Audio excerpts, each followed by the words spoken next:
शुभ्र म्हणजे स्वच्छ, प्रकाशमान, दैदिप्यमान, ज्याच्या आकाराबद्दल निश्चित काही सांगता येत नाही पण ज्याच्या अस्तित्वाबद्दल निश्चित खात्री देता येते, अशा प्रकारचा एक आकृती तिथे उभारल्यानंतर त्या आकृतीच्या संदर्भामध्ये असणारे प्रश्न ज्यांच्या मनामध्ये आले त्या शंकेचं निरसन करण्यासाठी हा यक्ष नेमका कोण आहे. कारण ज्या देवांना हा प्रश्न पडलेला आहे त्या देवांना ते देव असल्यामुळे दिव्यती इति देवः, देव म्हणजे ज्यांना सगळं कळतं असं असूनसुद्धा हे न कळणारं असं काय आलेलं आहे याचं आश्चर्य वाटून त्यांनी आपल्यापैकी अत्यंत उत्कृष्ट किंवा आपल्यामध्ये जो पहिला जो अग्नी, त्याला तो स्वरूप किंवा स्वरूप पूर्ण असल्यामुळे, त्याला रूप असल्यामुळे रूपाची अधिदेवता किंवा रूप ज्याला पहिल्यांदा प्राप्त झालं अशा अग्नीला त्याला विचारणा करण्यासाठी पाठवलो. अग्नी तिथे गेल्यानंतर अग्नीने स्वतःची ओळख करून दिलेली आहे. अग्नीच्या ओळखीमध्ये लक्षणार्थ वेगळा आहे, वाच्यार्थ वेगळा आहे. वाच्यार्थाने अग्नी दाहक शक्तीमुळे तो अग्नी आहे, पण अग्नी हा तेज या तत्वाचा प्रवर्तक असल्यामुळे त्या तेजावर अवलंबून असणाऱ्या ज्या गोष्टी आहेत ज्यामध्ये सगळ्यात महत्त्वाचं तेजयुक्त जी वस्तू आहे ती बुद्धी आहे. आणि म्हणून ह्या अग्नीला म्हणजे बुद्धीला सर्वात पहिल्यांदा या आलेल्या आगंतुकाची नेमकी माहिती करून घेण्यासाठी पाठवून दिलेलं आहे. तिथे गेल्यानंतर त्या वस्तूचं दर्शन त्याला झालेलं आहे. याचा अर्थ अग्नीला त्या वस्तूचं दर्शन व्हावं इतकी योग्यता प्राप्त होती. आणि अशी प्राप्त झाल्यानंतर जेव्हा तिथे अग्नी गेला तेव्हा भयाने त्याच्या तोंडून कोणताच शब्द न निघाल्यामुळे त्या यक्षानीच अग्नीला विचारलेलं आहे की तू कोण आहेस. आणि आपली ओळख सांगताना दोन प्रकारांनी ओळख दिलेली आहे. मी अग्नी आणि मला जातवेद या नावांनी ओळखतात. एक माझं सामर्थ्य आहे आणि एक माझं गुणविशेष आहे. मी सर्वांच्या अगोदर आलेला आहे. किंबहुना या हिरण्यगर्भाच्या प्रसवानंतरची पहिलं मूर्त स्वरूप त्याचं जे आहे ते मी आहे. आणि बाकी सगळी स्वरूपं माझ्या नंतर झाल्यामुळं सगळ्या स्वरूपांच्या ज्ञानाचा मी आधी असल्यामुळे सर्वांच्या स्वरूपाचं ज्ञान असणारा मी आहे. आणि मी जातवेद याच नावाने त्यामुळे ओळखला जातो. या उपर माझ्याकडे अग्नी म्हणून दाहकता जी आहे त्या दाहकतेनुसार मी ठरवलं तर हिरण्यगर्भापासून जे काही उत्पन्न झालं ते सगळंच्या सगळं मी भस्मसात करून माझ्या पातळीपर्यंत परत मी आणू शकतो, इतकी माझी ताकद आहे असं त्यांनी तिथं सांगितल्यानंतर एका केवळ तृणाला त्यांनी अग्नीला आवाहन करून एका तृणाला जाळण्याचं आवाहन केलं.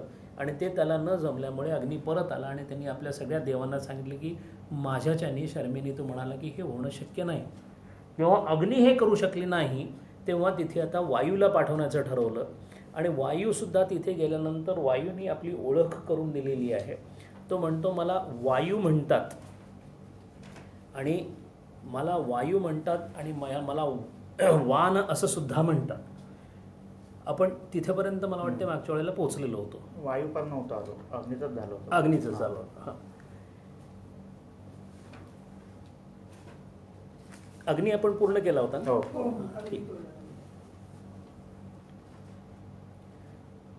अथ वायुम अब्रुवन् वायो एतद् विजानीहि किम एतद् यक्षम इति तथेति.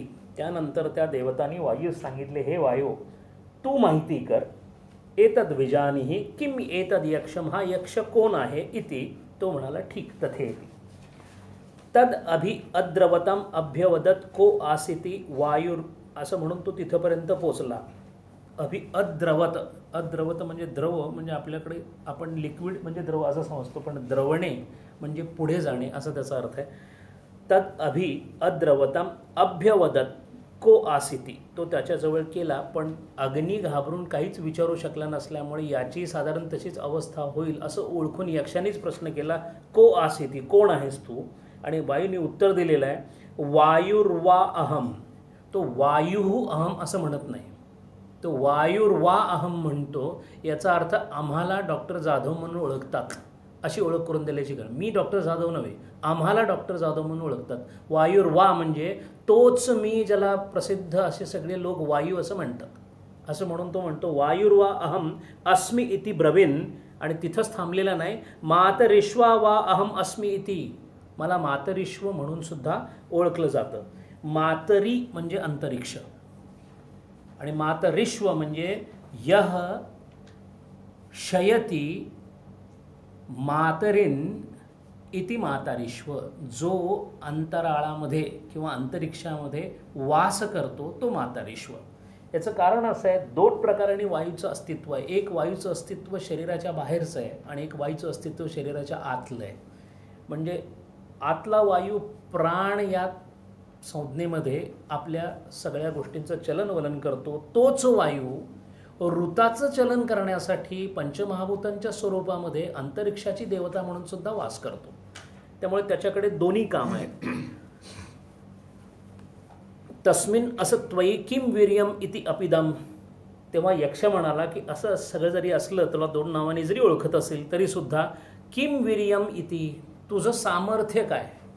तिन्ही किंवा या चारही प्रश्नांमध्ये एक गोष्ट लक्षात येते की प्रत्येक वेळेला त्या यक्षांनी, म्हणजे जे ब्रह्मरूप यक्ष आहे त्यांनी विचारलेला प्रश्न असा आहे की तुझं सामर्थ्य काय. ज्याचं सामर्थ्य वर्णिलं जातं तो ब्रह्म असू शकत नाही. वर्णनात येणारं सामर्थ्य, याचा अर्थ त्या सामर्थ्याला कुठंतरी मर्यादा आहे.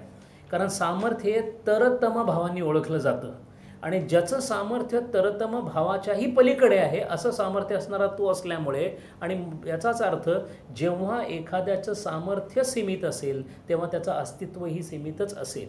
आणि जेव्हा सीमित असणारी कोणती गोष्ट असेल तर त्या सीमिततेचा त्याला अभिमान असण्याची शक्यता आहे. कारण अभिमान असण्यासाठी कोणापेक्षा तरी मी मोठा आहे याची जाणीव असणं जरुरीचं आहे.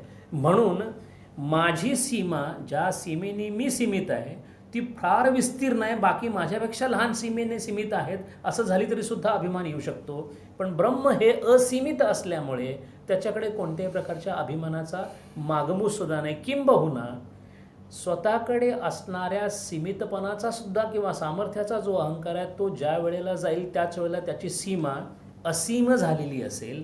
आणि ती असीम होणे म्हणजेच त्या व्यक्तीने अमन होणे, म्हणजेच त्या व्यक्तीने कर्तृत्व भोक्तृत्वाच्या पलीकडे जाणे आणि विशाल होणे. आणि या संदर्भामध्ये तेव्हा त्या यक्षांनी विचारलं की किम वीर्यम अति अपिदम सर्वम आददीय यद इदम पृथिव्याम इति. तो काय म्हणतो की इति अपिदम सर्वम आददीयम, या पृथ्वीवर जे काही पकडण्यासारखं आहे, घेण्यासारखं आहे, आददीय, अत्ती असा एक शब्द आहे. अत्ती म्हणजे खाणे, आददीय म्हणजे आददेय म्हणजे देणे, किंवा जे जे काही घेण्यासारखं आहे, जे जे काही उखडण्यासारखं आहे, जे जे काही पकडण्यासारखं आहे या पृथ्वीवर, पृथ्वीला पकडून पृथ्वीवर असणाऱ्या सर्व अशा गोष्टी आणि पृथ्वीसुद्धा ही सगळ्याचं मी ग्रहण करू शकतो. म्हणजे या सगळ्यांना मी हलवू शकतो. तस्मय तृणम निदधाव, म्हणून यक्षासमोर यक्षाने वायूसमोर एक तृण निदधाव, एक तृण ठेवला आणि म्हणाला एतद अदस्व इति, हे हलवून दाखव. तद उपप्रेयाय सर्व जवेन, वायूला सगळ्यात मोठा वेग आहे. पंचमहाभूतामध्ये सगळ्यात वेग असणारी वस्तू म्हणजे मरुत किंवा वायू असा आहे. पण आपल्याला माहिती आहे की सर्व जव म्हणजे वेग. आणि अनेजदम एकम मनसो जवीयो आपण ईशावास्योपनिषदमध्ये पाहिलं. पण तो कसा आहे की तद धावतो अन्यान अतिथ्य पूर्वम अर्षत, तो इतरांपेक्षा इतक्या मोठ्याने धावतो की पूर्वम अर्षत, कोणी पोचायच्या अगोदर तो तिथं पोचलेला असतो. म्हणजेच तो विभूर व्याप्त आहे. असं असल्यामुळे तद उपप्रेयाय, उपप्रेयाय म्हणजे जवळ जाणे, सर्व जवेने म्हणजे पूर्ण वेगाने, तत न शशाक आदातुम, इथं जाऊन सुद्धा तो त्या तृणाला हलवण्यासाठी असमर्थ झाला. सतत एव निववृते, म्हणून तो तिथून परत आला. नैत दशकम विज्ञातुम यत एतद यक्षम इति, हा यक्ष कोण आहे हे जाणणं मला शक्य नाही. म्हणजे ज्यांनी आपल्या साधनेच्या जोरावर पंचमहाभूतांवर विजय मिळवण्या इतपत साधना केलेली आहे, यो यम संभूत्याम रतः, असे जे असतील, ज्यांनी असंभूतीचीही उपासना केलेली आहे, ज्यांना अष्टदा सिद्धीसुद्धा प्राप्त झालेल्या आहेत, त्यांनासुद्धा ब्रह्माचा ठाव लागणं शक्य नाही. म्हणून तिथून वायू परत आलेला आहे. आचार्य त्याच्यावर असं म्हणतात, अथ अनंतरम वायुम अब्रुवन, हे वायो एतद विजानीही इत्यादी समानार्थी पूर्वेन. पूर्वी कसं अग्नीला सांगितलं होतं त्याप्रमाणे आता त्यांनी वायूला हे सगळं करायला सांगितलं. वानात गमनात गंधनात वा वायू. आचार्यांनी वायूची व्याख्या केलेली आहे. वानात, वान म्हणजे जाणे, म्हणून वानप्रस्थाश्रम म्हणतात. वान म्हणजे जाणे, वानप्रस्थाश्रम. वानात, गमनात म्हणजे जाण्यात, आणि गंधनात, गंधाचं ज्ञान करून देणं हे वायूचं कर्तव्य आहे. म्हणून जो जातो, जाण्यासाठी मदत करतो आणि गंध ग्रहण करतो त्याला वायू असे म्हणतात. मातरी अंतरिक्षे श्वयती इति मातरिश्वाहा. तो अंतरिक्षात श्वयन म्हणजे विचरण करणारा. श्व म्हणजे विचरण करणे. अश्व, घोडा विचरण करतो म्हणून त्याला अश्व म्हणतात. आणि अश्व म्हणजे श्वमध्ये जी जागा असते, जागा व्यापणे किंवा जागा खाणे असं त्याचा अर्थ आहे. म्हणून मार्ग हा श्वयती इति अश्वहा. जो मार्ग खातो तो अश्व, आणि जो अंतरिक्षामध्ये जाऊन अंतरिक्षाला खातो किंवा अंतरिक्षाला व्यापतो तो मातारिश्व. अशा पद्धतीने ही संकल्पना आहे. याच्यामध्ये एक महत्त्वाची संकल्पना अशी आहे की अशा प्रकारच्या देवांचीच अशी माहिती इथे उपनिषदांनी का घेतली असावी. इथे 3 देव घेतलेले आहेत. वायू आहे, अग्नी आहे आणि इंद्र आहे. हे 3 देव घेतलेले आहेत. या 3 देवांची प्रतलं वेगळी आहेत. या 3 देवांना देवांचं स्वरूप अर्थवादाच्या रूपाने दिलं आहे. पण तिन्ही देव जेव्हा जीव साधन अवस्थेमध्ये पुढे पुढे जाईल तेव्हा त्याच्याकडे तो विराट झाल्यामुळे जसे जसे विराटाचे गुण किंवा हिरण्यगर्भाचे गुण त्याला आत्मसात होत जातील त्या त्या प्रमाणात तो पंचमहाभूतांच्यावर सुद्धा विजय मिळवायला लागेल. आणि अशा पंचमहाभूतांच्या तन्मात्रांपासून झालेल्या प्रचंड विस्तारामधल्या अत्यंत उच्च पदावर असणाऱ्या ज्या 3 देवता आहेत त्या 3 देवांचं वर्णन इथं घेतलेलं आहे. या एकूण ज्या देवता आहेत त्या 33 आहेत. या 33 कोटी नसून 33 कोटीतल्या आहेत. कोटी म्हणजे जागा, तर ते 10 म्हणजे काय म्हणतो आपण, कोटी ही संख्या नसून ती जागा आहे. त्यातल्या भुवहा आणि सुवहा या 3 ठिकाणी देवांचं अस्तित्व आहे असं म्हटलं जातं. सप्तलोकांमधले 3 लोक हे देवतांच्या अस्तित्वासाठी ठेवलेले आहेत. पैकी भूदेव जे आहेत त्या भूदेवांना वसू असं म्हणतात. आणि अष्टावसू आपल्याला माहिती आहेत. आणि म्हणून जेव्हा वसू वासयती इति वसुः, आणि वसूंचं स्थान असं मानलं गेलेलं आहे की हे जे 3 प्रतलांवर असणारे देव आहेत ते देव त्या ईश्वराने तयार केलेल्या सृष्टीतले अत्युच्च जीव आहेत. त्या ईश्वराच्या सृष्टीमधले अत्युच्च नामरूपाला आलेले अत्युच्च जीव आहेत. असं असल्यामुळे त्यांचं त्या ब्रह्माच्या जवळ असणं हे संयुक्तिक आहे. ते शुद्ध स्वरूपामध्ये आहेत. सत्वगुणाचा त्यांच्यामध्ये परिपोष आहे आणि म्हणून त्यांच्याकडून प्रचंड मोठी कामं होतात. म्हणून ह्या अष्टवसूंची जागा आपल्या 5 इंद्रियांमध्ये बसवलेली आहे. म्हणून इंद्रियांमध्ये असणाऱ्या इंद्रियांमार्फत जे ज्ञान होतं त्या ज्ञानासाठी मदत करणाऱ्या या वसू असल्यामुळे या अष्टवसवहा किंवा अष्टवसूंना भूदेवता असं म्हणतात. त्याच्यानंतरची जी देवता आहे ती भूहू म्हणजे अंतरिक्ष देवता आहे. अंतरिक्ष देवतांमध्ये जवळजवळ 12 आदित्य आहेत. 12 आदित्यांची जी नावं आहेत ती तिथं 12 कल्पिलेली आहेत. आणि त्याच्यानंतर भूदेवतेवर असणाऱ्या भूदेवतांच्या कार्यांपेक्षा अंतरिक्षामध्ये असणाऱ्या आदित्याचं कार्य मोठं आहे. त्याचं कारण अंतरिक्षातून अनंत गोष्टींचं संचलन चाललेलं असतं, त्यापैकी एक संचलन असं सुद्धा आहे. म्हणून आदित्य असणारे 12 आदित्य आणि स्वह म्हणजे सु किंवा स्वर्गामध्ये असणारं सुवर्ग हा म्हणजे चांगल्या वर्गामध्ये किंवा चांगली गुड कंपनी ज्याला म्हणतो स्वर्ग देवता, त्या रुद्र म्हणून ओळखल्या जातं. अजून एकूण 11 रुद्र आहेत. 11 रुद्र, 12 आदित्य, 8 वसु, म्हणजे किती झाले? 28 झाले. किती झाले? 22, 11, 8, आणि 12 हां 33 आणि 8 नाही 31 झाले. 31 झाले. इंद्र आणि प्रजापती अशी मिळून एकूण 33 झाले. या 33 ज्या आहेत ह्या अनुभवांच्या कक्षा किंवा अनुभवांच्या पातळ्या असल्यामुळे त्याला कोटी असं म्हणतात. ईश्वर कोटी म्हणतो त्यापैकी कोटी.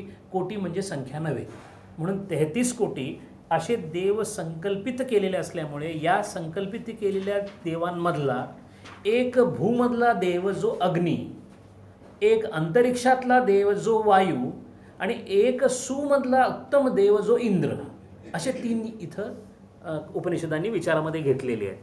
म्हणून आचार्य असं म्हणतात, वानात गमनात गंधनात वा वायु मातरी अंतरिक्षे श्वयती इति मातरिश्वाहा. वायूला वायू म्हणण्याचं वाती इति वायु, जो वाहतो तो वारा, वाती इति वायु. इदं सर्वम अपि आददीय ग्रंथीय यत इदं पृथिव्याम इत्यादी समानम एव. जसं अग्नीचं झालं तसंच तू हे पकडू शकशील का ते पकडू शकशील, हे पूर्वीप्रमाणे तसंच आहे असं आचार्य म्हणतात. आणि पुढे 11वा मंत्र चालू होतो, अथ इंद्रम अब्रुवन. जेव्हा अग्नीला ते जमलं नाही, जेव्हा वायूला ते जमलं नाही, तेव्हा इंद्रम अब्रुवन, इंद्राला सांगण्यात आलं, मघवन एतत् विजानीहि. त्याला मघवन असं म्हणतात कारण मघ नावाचा यज्ञ इंद्राने केलेला होता. तो यज्ञांमधला अत्यंत अवघड यज्ञ, म्हणजेच तपामधलं अत्यंत अवघड तप समजलं जातं. आणि म्हणून जसे शतक्रतू म्हणजे 100 यज्ञांच्या किमतीचा असा यज्ञ करणारा जो मघ यज्ञ आहे तो करणारा तो असल्यामुळं इंद्राचं दुसरं नाव मघवन असं आहे. आणि इंद्र ही मनाची देवता मानली जाते, म्हणून लक्षणार्थाने इथे मन आहे आणि वाच्यार्थाने तो स्वर्गामधला इंद्र आहे. आणि जिथे अग्नीला जमलं नाही, जिथे वायूला जमलं नाही, तिथे आता इंद्राला पाठवलं आहे. अथ इंद्रम अब्रुवन मघवन एतद विजानीहि. तुम्ही माहिती करून घ्या. किम एतद यक्षम इति. हा कोण यक्ष आहे? आणि मग तो म्हणाला तथेथी, ठीक आहे. तद अभि अद्रवत. तोही तिकडे जाण्यासाठी निघाला. तस्मात तिरोददे. बाकीच्या दोघांना कमीत कमी त्या यक्षाचं दर्शन तरी झालं होतं, यक्षाशी त्याचा संवाद झालेला होता, पण इंद्राचा त्याच्याशी संवादसुद्धा होऊ शकला नाही, कारण तो तिथेच तिरोधान पावला, म्हणजे तो निघून गेला. आचार्याने याच्यावर भाष्य फार सुंदर केलं आहे.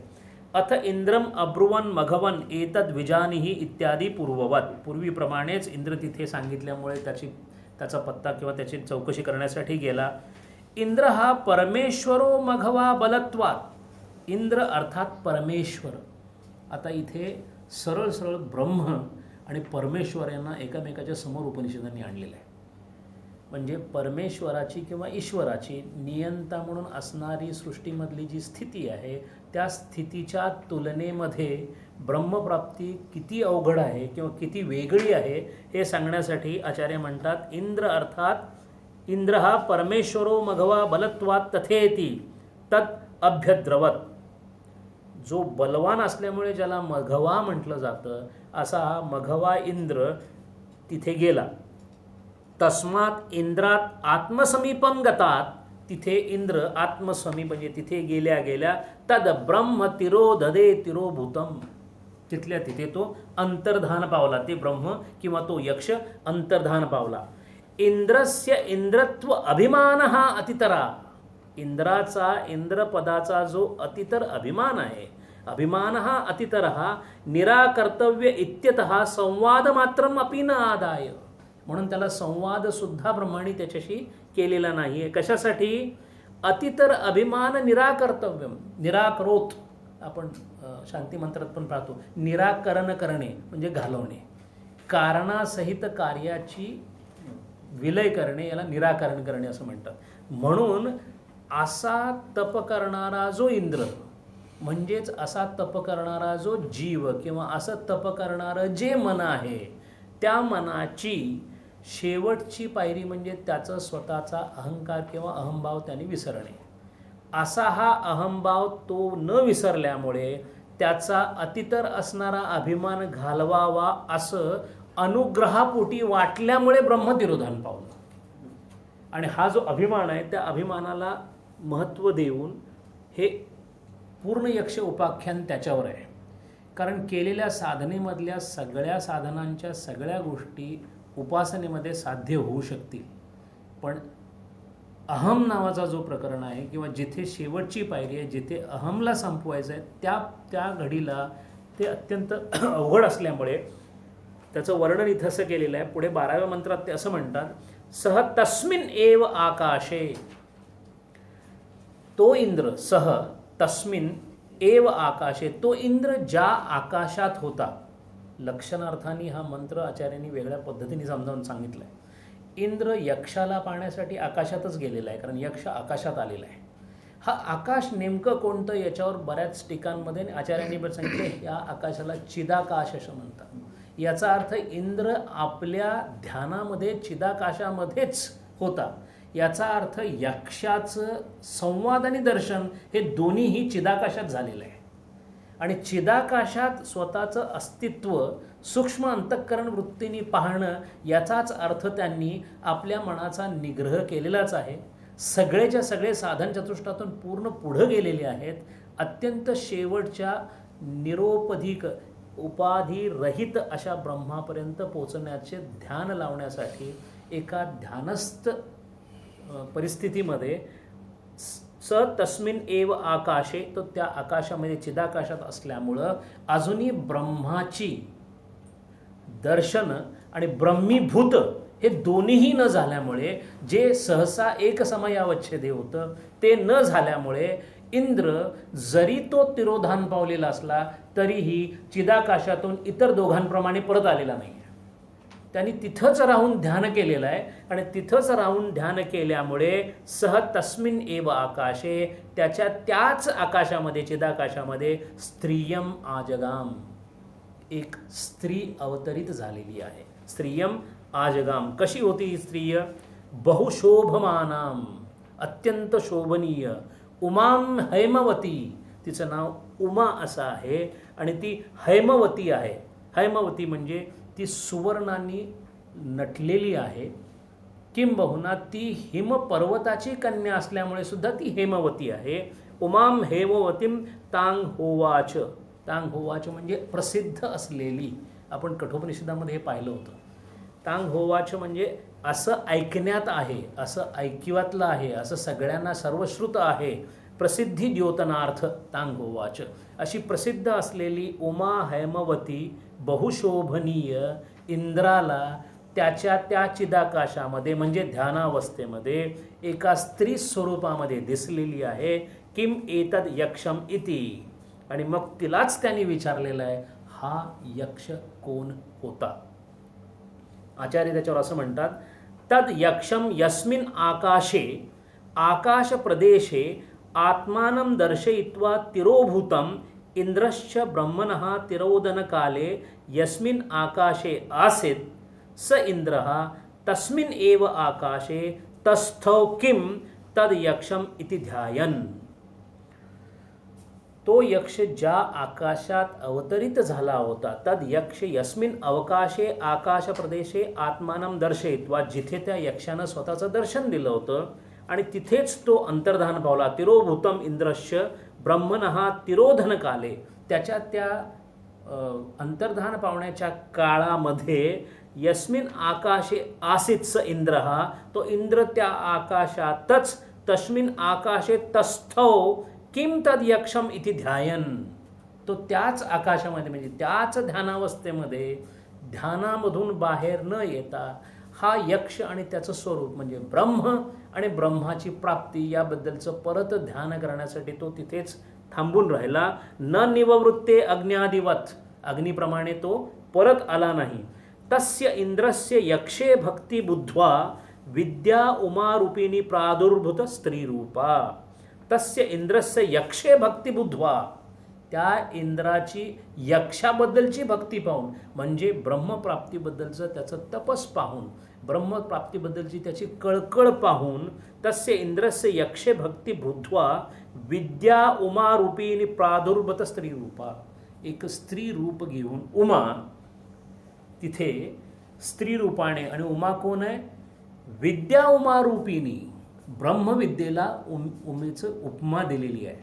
आता ही उमेची उपमा देताना इंद्राला झालेला त्रास आणि इंद्रासारख्या व्यक्तीला सुद्धा त्यांनी दर्शन न दिल्यामुळे त्यांनी सतत त्या परिस्थितीमध्ये स्वतःच्या त्या सुवर्गामध्ये असणार, स्वर्गामध्ये असून सुद्धा त्या स्थितीत सुद्धा त्याला प्रयत्न करावे लागलेत. याचं साधं उदाहरण म्हणजे रामकृष्ण परमहंसांना जेव्हा ब्रह्मदर्शन किंवा मातेचं दर्शन ज्या पद्धतीचं व्हायचं तसं न झाल्यामुळे, त्याच्या अगोदर तिने तिच्या अस्तित्वाची जाणीव निश्चित करून दिलेली होती, पण तिचं दर्शन न झाल्यामुळे त्याच देवळामध्ये, त्याच देवळाच्या भिंतीवर असणारी तलवार आपल्या हातामध्ये घेऊन जेव्हा त्यांनी स्वतःचं मुंडकं उडवून घेईन, अन्यथा मला तिचं दर्शन झालं पाहिजे, असं झाल्यानंतर काली मातेनी प्रत्यक्ष ब्रह्मस्वरूप काय आहे हे दाखवण्यासाठी रामकृष्णांना ते दर्शन दिलेलं आहे. ही जर रामकृष्णांसारख्या साधकांची अवस्था आहे, म्हणजेच रामकृष्ण इंद्र, म्हणजे ज्याला मनावर ज्याचा जो अमन झालेला आहे तो इंद्रावस्थेला पोचलेला आहे. ते सुद्धा इंद्रावस्थेतच होते, त्यांना अष्टदा सिद्धी प्राप्त झालेल्या होत्या. त्यांचा संवाद भक्तिरूपाने भक्त म्हणून मातेशी होत असताना सुद्धा केवळ ब्रह्मदर्शनासाठी त्यांना इतके कष्ट करावे लागले. आणि म्हणून इथे सांगितल्याप्रमाणे तस्य इंद्रस्य यक्षे भक्तिबुद्ध्वा विद्या उमारूपिणी प्रादुर्भूत स्त्रीरूपा स इंद्रः ताम उमाम बहुशोभमानां सर्वेषां हि शोभमानानां शोभनतमा विद्या तदा बहुशोभमानेति विशेषणम उपपन्नम भवती. आता त्या विद्येचं वर्णन म्हणजे उमेचं वर्णन केलेलं आहे. या उमेचं इतकं वर्णन करण्याचं कारण म्हणजे या सगळ्या विद्यांमधली जी अंतिम विद्या आहे, या सगळ्या विद्यांची जी विद्या रूपिणी आहे, या सरस्वती किंवा शारदा यांनी ज्याचं प्रतिनिधित्व केलं जातं त्यांच्यासुद्धा अत्युच्च स्वरूपाला गवसणी घालणारी जी बुद्धी आहे, अशा प्रकारची बुद्धी ज्यांची विकसित झालेली आहे, त्या केवळ बुद्धीमध्ये त्या प्रतिभेचा किंवा त्या विद्येचा आविष्कार म्हणजेच ब्रह्माची प्राप्ती, म्हणजेच ब्रह्मत्व, ब्रह्मविद भवती हा जो प्रकार आहे त्याच्याबद्दल ते असं म्हणतात, ताम उमाम बहुशोभमानाम सर्वेषाम ही शोभमानाम. तिच्यासारखं कोणीही दुसरं नाही, म्हणजे कोणतीही दुसरी विद्या त्या विद्येसारखी नाही. शोभनतमा, अत्यंत शोभनतम, तर तम या भावाने अत्युच्च विद्या तदा बहुशोभमानेति विशेषणम उपपन्नम भवती. तिला बहुशोभमाना असं म्हणतात की जिच्यामुळे केवळ शोभा हेच जिचं स्वरूप आहे अशी ती आहे. हैमवती हेमकृताभरणम एव बहुशोभमानाम इत्यर्थ. हेमवती म्हणजेच सुवर्णकृत आभूषण अलंकृत समान अत्यंत शोभनीय असा त्याचा अर्थ. ज्यांनी आत्तापर्यंत देवतेची उपासना केलेली आहे त्यांनी देवतांच्या स्वरूपामध्ये देवतेची मूर्ती अत्यंत वेगळ्या वेगळ्या सुंदर दागिन्यांनी मढलेली पाहिल्यानंतर मनामध्ये होत असणारा भक्तीचा जो उदय आहे, अशी ही देवता प्रत्यक्ष स्वरूपात सुवर्णालंकाराने जडल्याप्रमाणे, म्हणजेच विद्येच्या आविष्काराने पूर्णपणे प्रभावित असणारी ती देवता समोर आलेली असताना, अथवा उमैव हिमवतो दुहिता हेमवती, हिमवताची ती दुहिता आहे. दुहिता हा शब्द निरुक्तामध्ये दोन अर्थाने वापरलेला आहे. दुहिता म्हणजे दोन्ही घरांचं हित करणारी असा एक अर्थ आहे, आणि दोन्ही घरांमध्ये दोन व्यक्तींवर अवलंबून असणारी असा एक त्याचा अर्थ आहे. लग्नापूर्वी वडिलांवर आणि लग्नानंतर नवऱ्यावर जी अवलंबून असते ती, किंवा लग्नापूर्वी वडिलांचं आणि लग्नानंतर नवऱ्याचं घर जी श्रेष्ठ करते अशी. अथवा उमैव हिमवतो दुहिता हेमवती नित्यम एव सर्वज्ञेन ईश्वरेण सह वर्तत इति ज्ञातुम समर्थेती. ती सर्वज्ञ ईश्वरासह वास्तव्य करते. ती जी विद्या आहे सर्वज्ञेन ईश्वरेण सह वर्तत इति ज्ञातुम समर्थेती, म्हणून त्यास जाणण्यास समर्थ असेल. समर्थेति कृत्वा ताम उपजगाम इंद्रस्ताम ह उमा किल उवाच. ती सर्वज्ञ ईश्वराच्या बरोबर नेहमी वास्तव्य करत असल्यामुळे तिचं सामर्थ्य जाणून इंद्राने तिला तिच्या जवळ जाऊन उमा देवी समीपम गत्वा म्हणजे विद्येची प्राप्ती करून घेऊन किल उवाच पपृच्छ विचारता झाला पृष्ठवान इति प्रपृच्छ ब्रूहि सांग किम एतत् दर्शयित्वा तिरोभूतम यक्षम इति सांग असा हा दर्शन देऊन अंतर्धान पावणारा यक्ष कोण आहे. या प्रश्नाचा वाच्यार्थ असा आहे की माझ्यासमोर आलेला यक्ष मला दर्शन घेऊन माझ्या हाती न लागताच निघून गेला. आणि लक्षणार्थ असा आहे की माझ्या प्रत्येक प्रतीतीमध्ये त्या चैतन्याचा आविष्कार असूनसुद्धा केवळ प्रतीतीतून मला त्याला पकडता येत नाही. माझ्या वृत्तीज्ञानामध्ये उद्दीपन करण्यासाठी त्याचीच मला आवश्यकता आहे. तो माझ्या वृत्तीचं उद्दीपन करतो हेही मला माहिती आहे, पण म्हणून मी केवळ वृत्ती पकडण्याचा प्रयत्न केला तर मी त्याला पकडू शकत नाही. म्हणजे जेव्हा जेव्हा मी त्याला वृत्ती स्वरूपामध्ये पकडण्याचा प्रयत्न करीन तेव्हा तो कधीही त्याच्या मूळ स्वरूपामध्ये मिळणार नाही. याचाच अर्थ वृत्तींना जेव्हा मी विराम देईन, म्हणून वृत्ती विराम झाल्यानंतरची जी अवस्था असेल त्या अवस्थेमध्ये त्याचं अस्तित्व त्या मनामध्ये पूर्ण भरण्याची शक्यता आहे. अशा लक्षणार्थाने हा प्रश्न विचारला आहे. आणि इथं तिसरा खंड संपलो. या तिसऱ्या खंडामध्ये जी संकल्पना मांडलेली आहे ती उपाख्यानाची आहे, लक्षणार्थाने ती ब्रह्मविद्येची आहे. आणि यामध्ये उमेचं जे वर्णन केलेलं आहे याला शिव आणि उमा किंवा ब्रह्म आणि ब्रह्मविद्या यांची एक असंलग्नता दाखवण्याचा प्रयत्न केला आहे. आणि हाच अमृतानुभवाचा विषय आहे. ज्ञानदेवांच्या अमृतानुभव या पुस्तकामधल्या पहिले 5 संस्कृत श्लोक आहेत, नंतर सगळं मराठीमध्ये आहे. त्या पहिल्या 5 संस्कृत श्लोकांमध्ये शिव आणि उमा, स्त्रीतत्व किंवा देवता आणि देव, आणि त्याचं वर्णन करताना असं सांगितलेलं आहे की एका सापाने दुसऱ्याला गिळंकृत केलेलं आहे आणि त्याच्याच पोटातून परत दुसरी गोष्ट परत प्रजोत्पत्ती चालू आहे. या संकल्पनेमध्ये अपरा आणि पराब्रह्माची सांगड घालण्याचा प्रयत्न केलेला आहे. हीच संकल्पना काश्मीरच्या शैविझम किंवा काश्मीर जे शैव प्रांत आहे तिथे सगळ्यात जास्त प्रकाराने केली जाते. नाथ संप्रदायामध्ये हीच संकल्पना आहे. म्हणून ज्ञानदेवांच्या नाथ संप्रदाय किंवा शाक्त संप्रदायाची जी पार्श्वभूमी आहे ती आपल्याला अमृतानुभवामध्ये याच गोष्टीमध्ये दिसते. म्हणून सर्प गिलंकृत हा असा त्यांचा जो श्लोक आहे तो अशाचसाठी आहे की ही जी हेमवती आहे तीच ब्रह्मज्ञान सांगणारी, म्हणजे एका बाजूला दृश्य वस्तूतून दृक्कडे जाण्याची दृष्टी सृष्टीवादातला जो भाग आहे, दृकदृश्य हा वेगळा प्रकार आहे, सृष्टी दृष्टीवाद हा वेगळा प्रकार आहे. सृष्टी दृष्टीवाद हा अजीविकांच्या जवळ आहे, संलग्न आहे. अजीविका नव्हे, अजातवादाच्या जवळ आहे. अजातवादांच्या सिद्धांताप्रमाणे असणाऱ्या वस्तूचं अस्तित्व नाहीच असं मानलं जातं.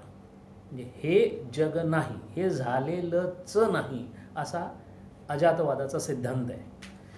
सृष्टीदृष्टीवादामधले लोक जे म्हणतात ते असं म्हणतात की जेव्हा मी माझी इंद्रिय बंद करून ठेवलेली असतात तेव्हा ही सृष्टी अस्तित्वाचंच नसते. या बंद करण्याला केवळ शारीरिक बंद करणं नव्हे तर त्यांना पूर्णपणे जर मी बंद केलं असेल, मला जेव्हा कोणत्याही गोष्टीची संवेदना होत नाही, माझी 5 इंद्रिय अत्यंत शांत अवस्थेमध्ये असतात, त्यावेळेला मी असतो, विश्व नसतं. याचाच अर्थ माझ्या चक्षूंच्या उघडण्याने हे दृश्य सृष्टी अवतरते आणि जेव्हा ते बंद केले जातात उपलक्षणांनी सगळी इंद्रिय, पण डोळ्यांना बंद केल्यानंतर हीच सृष्टी अस्तित्वात राहत नाही. याचा अर्थ मी सृष्टीत नसून सृष्टी माझ्या मनामध्ये. म्हणून मला वाटत असणारं सृष्टीचं रूप हे माझ्या मनाने सृष्टीबद्दल केलेल्या अंदाजांप्रमाणे बनलेला आहे. तो अंदाज व्यक्तिगणित वेगळा असू शकतो. असं जर असेल तर जे जे सृष्टीमध्ये दिसतं ते मी माझ्या मनाच्या मार्फत लयाला नेऊ शकतो. आणि जर मी हे लयाला नेऊ शकतो तर याचाच अर्थ असा की सृष्टी ही जोपर्यंत दृष्टी आहे तोपर्यंतच अस्तित्वात आहे. म्हणजेच अजातवादाप्रमाणे ती अस्तित्वात नाहीच तिचं अस्तित्वात येणं म्हणजे माझं त्या सृष्टीशी मनाने संलग्न होणं असं आहे. ज्या वेळेला मी माझ्या मनाने त्याच्याशी संलग्न नाही होईन त्या वेळेला मी पुढे त्याच्यामध्ये जाऊ शकत नाही. हा विचार आचार्य भगवत्पादांच्या वेळेला नव्हता. त्यांच्या मायावादामध्ये, याला इंग्रजीमध्ये त्यांनी ऑब्जेक्टिव्हिझम असं म्हटलं आहे. म्हणजे वस्तू आहे म्हणून मला कळते की मी आहे म्हणून वस्तू आहे. जेव्हा वस्तुनिष्ठ असेल तेव्हा ती वस्तू अस्तित्वात आहे म्हणून मला कळते. पण ती वस्तूचं अस्तित्व हे माझ्या कळण्यावर अवलंबून आहे की त्या वस्तूच्या वस्तुत्वावर अवलंबून आहे. म्हणून जे असं मानतात की वस्तू आहे म्हणून कळते ते वस्तू विशेषवादी आहेत. या उलट ग्रहणकर्ता जो आहे त्याच्या मनामध्ये या सगळ्या गोष्टी आहेत. कारण याच्यावर काही असेही वाद आहेत. काही लोक असं म्हणतात की त्रिकोण हा अस्तित्वात नाही आहे पण तो कळतो. त्रिकोण दाखवता येत नाही कुठेच, वर्तुळ दाखवता येत नाही पण कळतं. याचा अर्थ प्रत्येक गोष्ट कळणे. म्हणून एक फार प्रसिद्ध वाक्य आहे, एस्ते एस परसेपी, I perceive so I am. मला कळतं म्हणून ते आहे, ते आहे म्हणून मला कळत नाही. दृष्टीसृष्टीवादाचा थोडासा गोषवारा असा घेता येईल की जे जे आहे ते माझ्या असण्यामुळं ते आहे, कारण मी त्याच्याशी संलग्न झालो तर ते आहे आणि जर संलग्न झालो नाही तर ते नाही. त्यामुळे जे असतं कधी आणि नसतं कधी त्याचं अस्तित्व हे नेहमीच तात्कालिक असल्यामुळे जे माझं अस्तित्व आहे, जे माझं खरं स्वस्वरूप अवबोधन आहे ते याच्यापेक्षा निश्चित वेगळं आहे. अशा पद्धतीने दृष्टीसृष्टीचा विवाद आहे तो साधारण लक्षणार्थाने या उपाख्यानामध्ये येऊन जातो. याच्यानंतर आपला चौथा आणि शेवटचा खंड केनोपनिषदाचा चालू होतो. 3 खंड पाहिले आपण. पहिल्या 2 खंडामध्ये निरुपाधिक ब्रह्माचा विचार झालेला आहे. तो विचार करणारा साधक तिथे जो आहे, तो विचार करणारा शिष्य तिथं जो आहे त्याची सगुण उपासना संपलेली आहे. तो निर्गुण निराकाराच्या उपासनेच्याही पुढं गेलेला आहे आणि त्याची परिस्थिती अशी आहे की तो अशा ठिकाणी पोचलेला आहे की तो ब्रह्माच्या दर्शनाची अपेक्षा करण्यासाठी आपल्या गुरूंच्याकडे जाऊन आत्तापर्यंत आपण केलेल्या ज्या काही साधना आहेत त्या साधनेच्या बळावर मला ब्रह्मज्ञान झालंय असं वाटतंय असं सांगण्यासाठी गेलं असताना ब्रह्मज्ञान हे न सांगता होतं. जो सांगतो त्याला झालेलं नसतं. हे आपण पहिल्या 2 खंडांमध्ये पाहिलं. तिसऱ्या खंडामध्ये दृष्टांताच्या रूपाने कशा प्रकारे ही ब्रह्मविद्या केवळ उपमेनी सांगता येते. म्हणून कोणत्याही ब्रह्माच्या अस्तित्वाबद्दल किंवा ब्रह्मप्राप्तीच्या विद्येबद्दल केवळ उपमा वापरून आपल्याला पुढं जावं लागतं. म्हणून तिसरा खंड दृष्टांतासाठी घातलेला आहे. आणि चौथ्या खंडांमध्ये बरंचसं क्लिष्ट विवरण आहे. पण या सगळ्या क्लिष्ट विवरणाला आचार्यांनी मंद बुद्धीसाठी लिहिलेलं विवरण असं त्याचं नाव दिलेलं आहे. मंद बुद्धी म्हणजे ज्यांना ब्रह्म हे निरुपाधिक रूपात कळतच नाही त्यांना सोपाधिक रूपाने किंवा सगुण रूपाने सांगण्यासाठी हा चौथा खंड आहे. आणि म्हणून चौथा खंड सुरू होतो तो पहिला जो मंत्र आहे तो असा आहे, सा ब्रह्मेति उवाच, सा ब्रह्मेति उवाच ब्रह्मणे वा एतद् विजये मह्यध्वम् इति ततो हैव विदांचकार ब्रह्मेति. आता कोण बोलतंय चौथ्या खंडामध्ये? बोलणारी व्यक्ती म्हणजे ती उमा आहे. म्हणजे ब्रह्मविद्या स्वतः बोलतीये. सो सा ब्रह्मेति उवाच अशी ती प्रसिद्ध ब्रह्मविद्या उमा ती म्हणाली, हे ब्रह्म आहे, ब्रह्माच्या या विजयात तुम्ही महिमान्वित झाला आहात. ती आता देवांना सांगतीये. यामध्ये मनुष्याचा फक्त प्रेक्षक म्हणूनच उपयोग आहे. इंद्राची चर्चा चालू आहे. इंद्राला आलेल्या अपयशाबद्दल त्याच्या तपसाधनेनंतर ब्रह्मविद्या त्याच्या समोर येऊन लुप्त झालेलं जे ब्रह्म आहे ते जर तुला पुन्हा हवं असेल तर काय करावं लागेल हे सांगण्यासाठी त्यांनी प्रश्न विचारलाय. ते गेलं कुठं? यक्ष म्हणजे ते ब्रह्म कुठे गेलं? आणि ते सांगण्यासाठी ती म्हणतीये की हे ब्रह्म आहे, या ब्रह्माच्या या विजयात तुम्ही महिमान्वित झाला आहात. म्हणजे तुला इंद्र म्हणून जी उपाधी मिळालेली आहे त्या उपाधीचं मूळ कारणच ब्रह्म आहे. त्याच्या अनेक आविष्कारांपैकी एक आविष्कार असणारं त्याचं मायोपाधित जे सामर्थ्य आहे त्या सामर्थ्याला तू प्राप्त करताच आलास. पण लक्षात ठेव, ब्रह्मनेवा एतद विजये मह्यध्वम इति ततो हैव विदांचकार ब्रह्मती. म्हणून तू हे लक्षात घे की तुझी असणारी अस्ति भाती प्रीती नाम आणि रूप या पाचींनी तू वेष्टित आहेस. या पाचींच्या मागे असणारं जे ब्रह्म आहे त्या ब्रह्मानी तुला महान बनवलेलं आहे. तुला सगळे इंद्र म्हणून बोलवतात, पण तुझ्या इंद्रत्वाच्या मागे असणारं जे ब्रह्म आहे तेच खरं ब्रह्म आहे. आणि हे ऐकल्याबरोबर म्हणजेच महावाक्याचं श्रवण झाल्याबरोबर विदांचकार ब्रह्मेती. विदांचकार हा शब्द विद म्हणजे जाणणे, विदांचकार म्हणजे जाणता झाला. आणि हे ऐकल्यानंतर याच्यावरच आपलं ध्यान केंद्रित करून इंद्राला ब्रह्म जाणलं गेलं किंवा इंद्र ब्रह्मप्राप्तीला पोचला. आचार्य म्हणतात सा ब्रह्मेती होवाच ह केलं. तिने हे ब्रह्म आहे असं म्हटलं. म्हणजे ती आत्ता ज्याला ब्रह्म म्हणून निर्देश करतीये ती अनुभवाची पातळी आहे. म्हणजे परत आपण ज्याप्रमाणे म्हटलं ब्रह्मप्राप्ती ही ज्ञातव्याचा भाग आहे, अनुभूतीचा भाग आहे, अशा पद्धतीने तिने सांगितले की आत्ता जे झालं त्याला ब्रह्म म्हणतात. सा ब्रह्मेती होवाच, ब्रह्म इति होवाच, ब्रह्मज्ञानम होवाच असं ती म्हणत नाही आहे. ब्रह्म इति होवाच ह किल असे ती म्हणाली.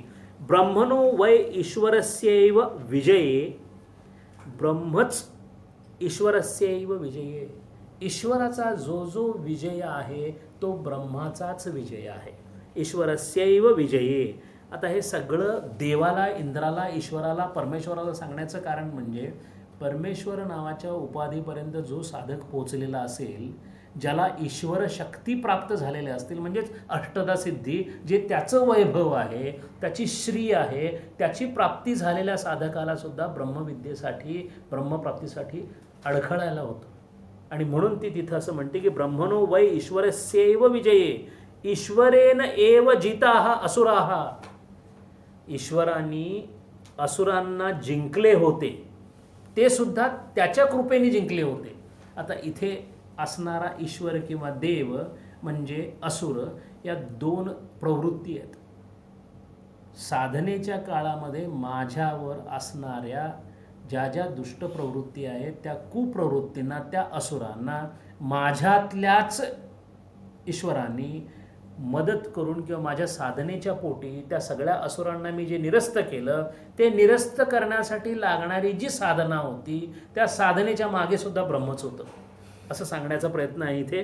आणि पुढे ते असं म्हणतात यूयम तत्र निमित्त मात्र. आता इथे अर्जुनाला जसं सांगितलं तर भगवानांनी, अर्जुना निमित्त मात्र भव, तसं हे निमित्त मात्र म्हणजे इथे कर्माचा अधिकार न देण्याचं कारण असं आहे की तुला जे जे काही करायला लागणार आहे त्या करण्याचा करविता मीच आहे. आणि हे सगळं माझ्याकडून होत असल्यामुळे तुला सगळंच्या सगळं.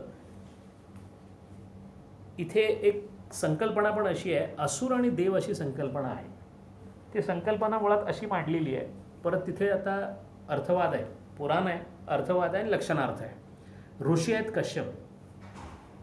कश्यप ऋषींचं नाव कश्यप हे व्याकरणाच्या नियमाने पडलं, त्यांचं खरं नाव पश्यकच आहे. पश्यकाचा कश्यप झाला. पश्यकः जे पाहायचं ते पाहणारा, म्हणजे ज्याला ब्रह्मज्ञान आहे, असे कश्यप ऋषी होते. त्या कश्यप ऋषीपासून दोन त्यांना बायका होत्या. त्यातली एक दिती होती आणि एक अदिती होती. दिती म्हणजे द्वैत. दिती हे द्वैताचं विशेषण आहे. म्हणून जो द्वैतामध्ये आहे त्या द्वैतातून तयार झालेले जे पुत्र आहेत ते दैत्य आहेत. म्हणजे जो जो द्वैतात राहतो तो दैत्यांबरोबर राहतो, म्हणून तो दैत्य प्रवृत्तीचा होतो. याउलट जो अद्वितीय आहे, जो अद्वैती आहे, त्याच्या मात्र पोटी देव जन्माला येतात. म्हणून आदितीच्या पोटी देव जन्माला आलेत आणि दितीच्या पोटी दैत्य जन्माला आलेत. आता इथे प्रश्न असा येतो की या आत्तापर्यंतच्या वर्णनामध्ये साधारण वर्णन असं आलं उपाख्यानामध्ये की परमेश्वर असं म्हणाला, तो असं म्हणाला की तू आमच्यामुळे विजयी झालास, तो असं म्हणाला की मी सगळं मीच करतो.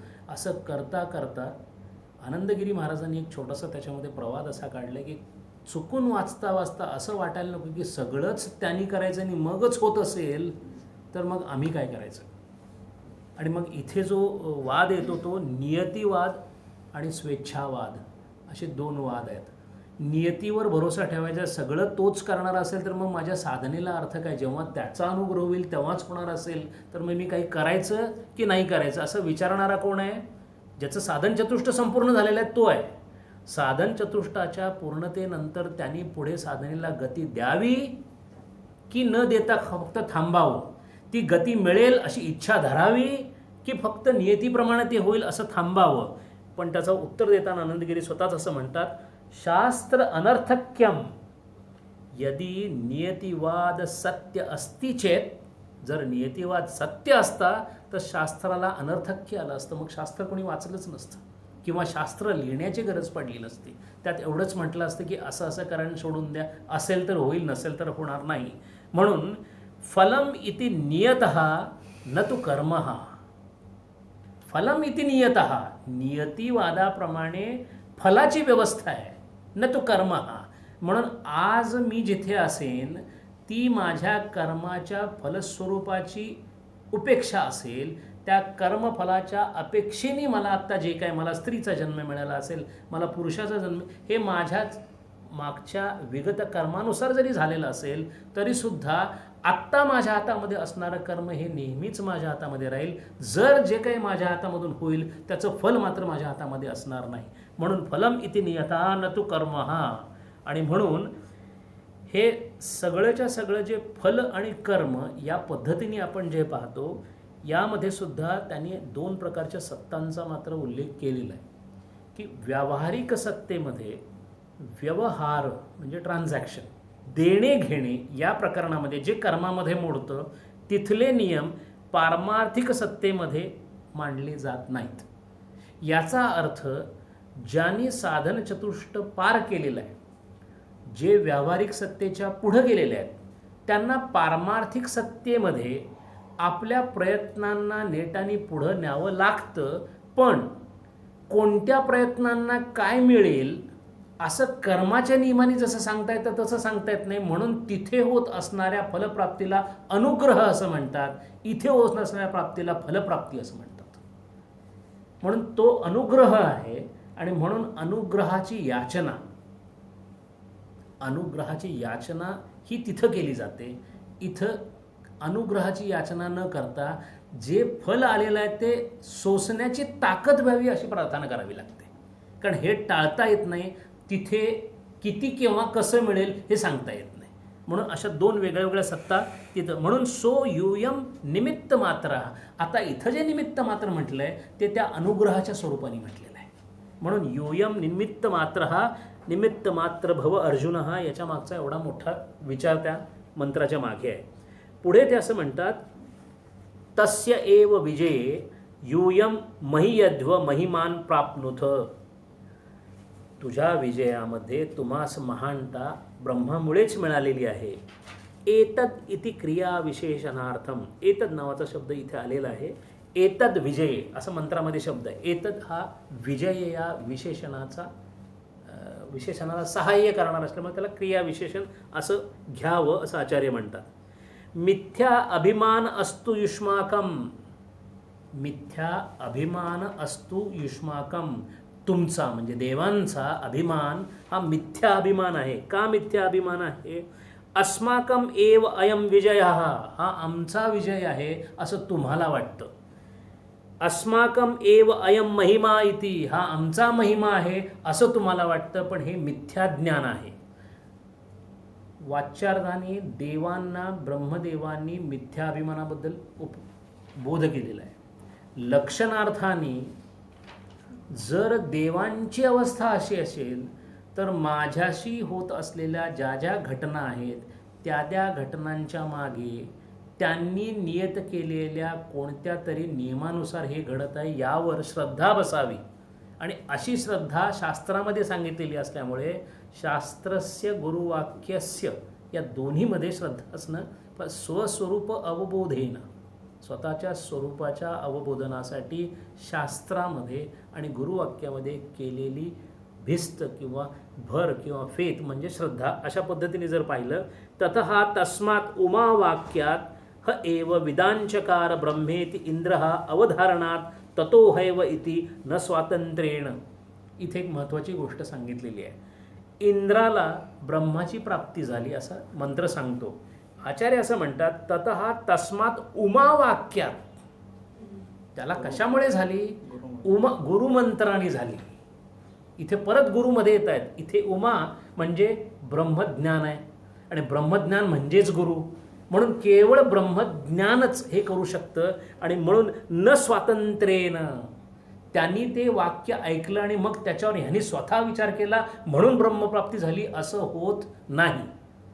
म्हणून हा जो विचार आहे तो महावाक्य म्हणून श्रवणाची व्याख्या विचारसागरामध्ये जी निधिध्यासन, श्रवण आणि मनन या तिन्हीची व्याख्या केलेली आहे, त्यातलं जे वाक्य असं आहे श्रवणाचं ते असं आहे, ज्याला खरं श्रवण म्हणतात.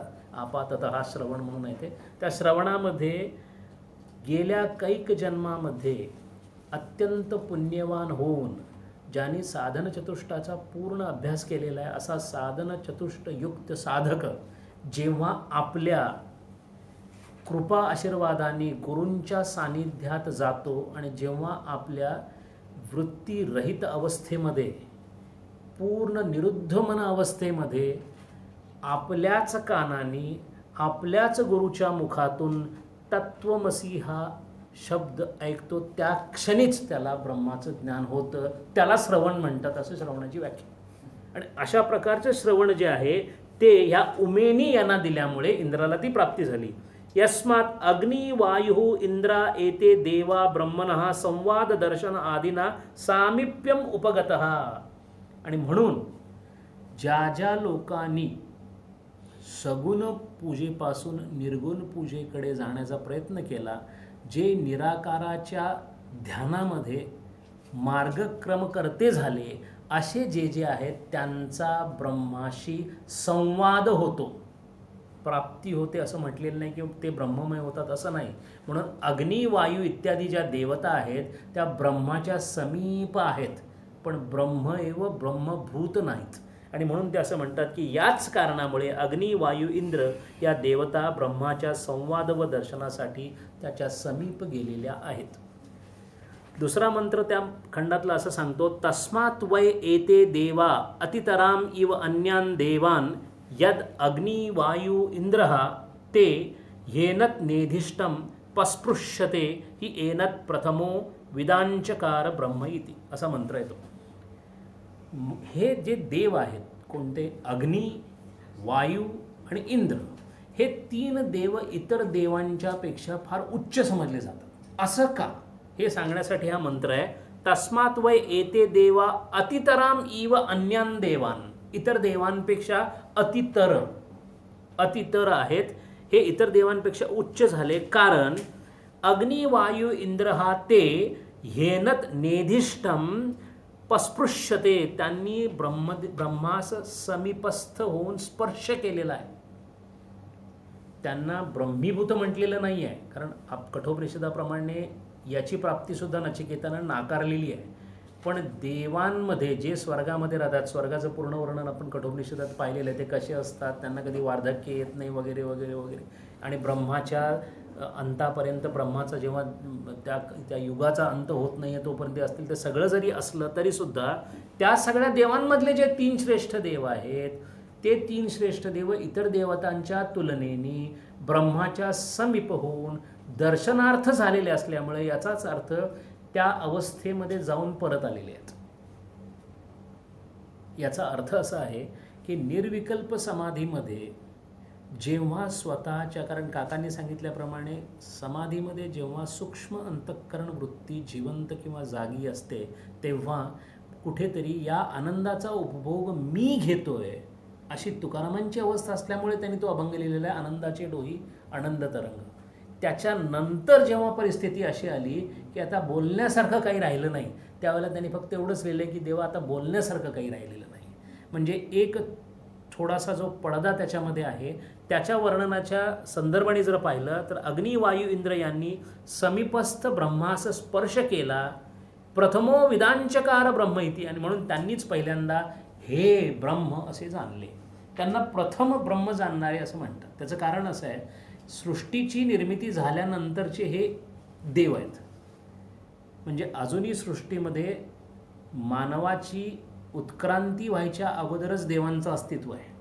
आणि त्या देवांनी देव असल्यामुळे द्योतनाथ देव हा म्हणजे त्यांच्याकडे त्याची सत्वशुद्धी असल्यामुळे त्यांनी ब्रह्माच्या संपर्कामध्ये राहण्याचा प्रयत्न केलेला आहे. म्हणून त्यांच्याबद्दल असा मंत्र आहे. आचार्य म्हणतात, तस्मात् स्वैहि गुणैहि अतितराम इव शक्तिगुण आदि महाभाग्यैहि अन्यान देवान अतितराम अतिशेरत इव इत देवाः. म्हणून त्यांच्या स्वगुण आणि शक्ती याच्या उत्तमतेमुळे आता देवांच्या ब्रह्माच्या समीप असण्याचं कारण आचार्य सांगतात. वाच्यार्थाने कसं सांगितलंय, स्वय गुणेही अतितराम अत्यंत उच्च गुण, शक्तिगुण अत्यंत उच्च शक्ती, आधी महाभाग्यही असं मोठं महाभाग्य त्यांचं असल्यामुळे अन्यान देवान अतितराम अतिशेरत इव एते देवा, म्हणून ते इतर देवांपेक्षा श्रेष्ठ आहे. याचा अर्थ लक्षणार्थाने जो आपल्या अत्युच्च उत्तम गुण म्हणजे सत्वगुणाची वृद्धी करतो, सत्वगुणाच्या वृद्धीबरोबर आपली शक्ती किंवा सामर्थ्य वाढवतो, वीर्यम, आणि ते सामर्थ्य वाढवणे याचा अर्थच असा की जो जो आपल्या मनाच्या माध्यमातून मनामध्ये वृत्तिरूप असणाऱ्या ज्या ज्या गोष्टी आहेत त्या अविषय करून किंबहुना मनामधून तिन्ही ईशनांची निवृत्ती करून निराशेचा गाव दिधला आम्हासी अशा प्रकारची परिस्थिती त्यांची झालेली असते, तेव्हा ते फक्त एवढेच म्हणतात की आता एकच गोष्ट राहिली की मला माझ्या अस्तित्वापासून थोडंसं पुढं न्या आणि तिथं माझं अस्तित्व संपून टाकलं. तुम्ही सनकादिक संत म्हणविता कृपावंत, एवढा करा उपकार देवा सांगा नमस्कार. तुकाराम महाराज म्हणतात, भाकुनी करुणा विनवी वैकुंठीचा राणा. तुका म्हणे मज आठवा मूळ लवकरी पाठवा. आता तुकाराम महाराज स्वतःच्या अहंतेला सुद्धा बाजूला टाकायला तयार झालेले, ती ही अवस्था आहे. म्हणजे तोपर्यंत त्याला झालेली जितकी काही दर्शनं आहेत, म्हणजे भंडाराच्या डोंगरावर पहिल्यांदा झालेलं ब्रह्माचं जे दर्शन असेल किंवा जे ब्रह्मीभूत होण्याचा किंवा समाधी लागण्याचा जो प्रकार आहे, तिथंपासून त्यांच्या अंतापर्यंतचा जो प्रवास आहे, त्या सगळ्या प्रवासामध्ये त्यांचं येणं जाणं चालू आहे. सृष्टीदृष्टीवादाप्रमाणे इकडे येणं तिकडे येणं चालू आहे. आता मात्र ते त्या बाजूला पोचल्यानंतर ते आता एवढंच म्हणतात की तुमका म्हणे आज मला आता मूळ लवकरी पाठवा, म्हणजे मला परत तिथे जाऊ द्या, माझा अहंकार संपून टाका. तस्मात् स्वय गुणैहि अतितराम इव शक्तिगुण आदि महाभाग्यैहि अन्यान देवान अतितराम अतिशेरत एव इत देवाः. इव शब्द अनर्थक अवधारणार्थ वा. एक एक शब्दाचा भगवत्पादाने विचार केलेला आहे. इथे हा जो इव शब्द आलाय तो कसा आलाय, अतितराम इव अन्यान देवान.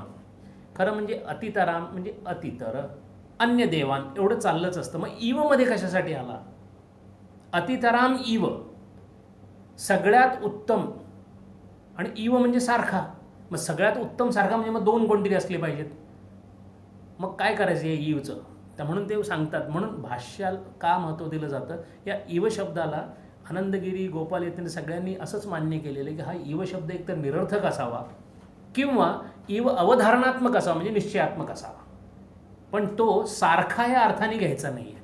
म्हणून उपनिषदांचे अर्थ पारंपरिक पद्धतीनं पाहण्याचा जो दृष्टिकोन आहे तो एवढ्यासाठी आहे. इव शब्द अनर्थक अवधारणार्थो वा यद अग्निः वायुः इंद्रः तेहि देवाः यस्मात् एनद ब्रह्म नेदिष्ठम अंतिकतम प्रियतमं पस्पर्शु स्पृष्टवंतो यथोक्तये ब्रह्मण संवाद आदि प्रकारैः ते हि यस्माच्च हेतुः एनद ब्रह्म प्रथमः प्रधानः संत इति एतत् विदांचकार.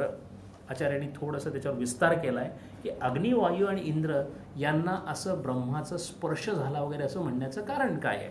ते असं म्हणतात की एकतर त्यांनी ते ब्रह्मा ज्या पद्धतीने त्यांनी साधना केलेली आहे त्या साधनेनुसार यस्मात एनद ब्रह्म निधिष्ठम अंतिकतम, अंतिकतम म्हणजे अत्यंत जवळ, निर्गुण ब्रह्माच्या निरुपाधिक ब्रह्माच्या निरुपाधिक उपासनेच्या मार्गाने त्याच्या अत्यंत जवळ जाण्याचा तो प्रयत्न आहे. म्हणून ते अधिकतम प्रियतमम, प्रियत्वाने स्पर्श केला. आता ह्यातलं जे प्रियत्व आहे त्याचा भक्तीशी संबंध आहे.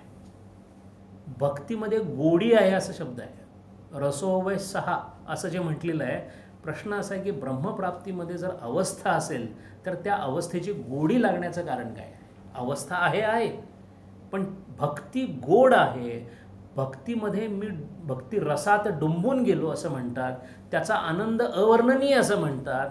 मीराबाई म्हणते की मला भगवानांचं तोंड जरी बघितलं तरी प्रचंड आनंद होतो. मी त्याच्या रसामध्ये बुडून जाते. हा जो रस आहे तो फक्त प्रिय वाटण्याचं कारण, जसं भगवान भक्ताला, भक्त भगवानाला प्रिय आहे याचा अर्थ दोघांमधलं आकर्षण, दोघांचं स्वरूप एकसारखं होत असल्यामुळे ज्या ज्या क्षणाला त्या दोघांचं रूप स्वरूपाशी एक होतं असं वाटेल त्या त्या क्षणाला आनंदाची उत्पत्ती होते.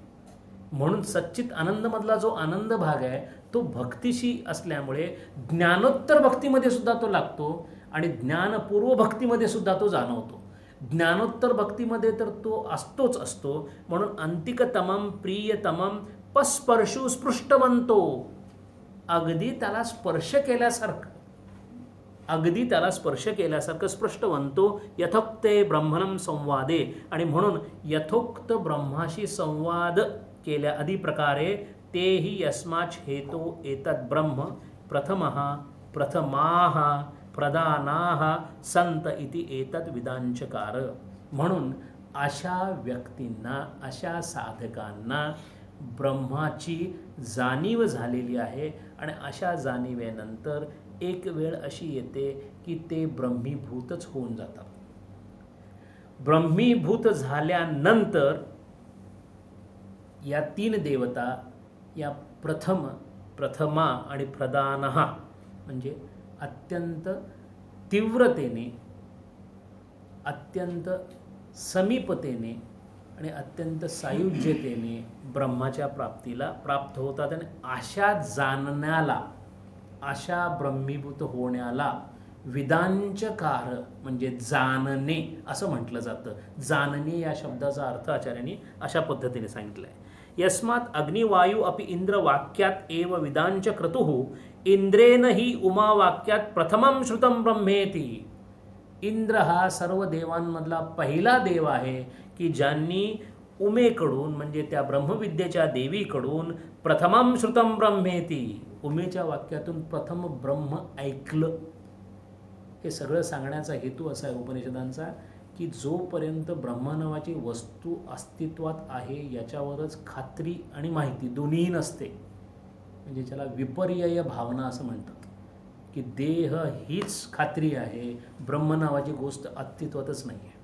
त्याच्यानंतरच्या पातळीवर देह आहे, कदाचित ब्रह्म असेल.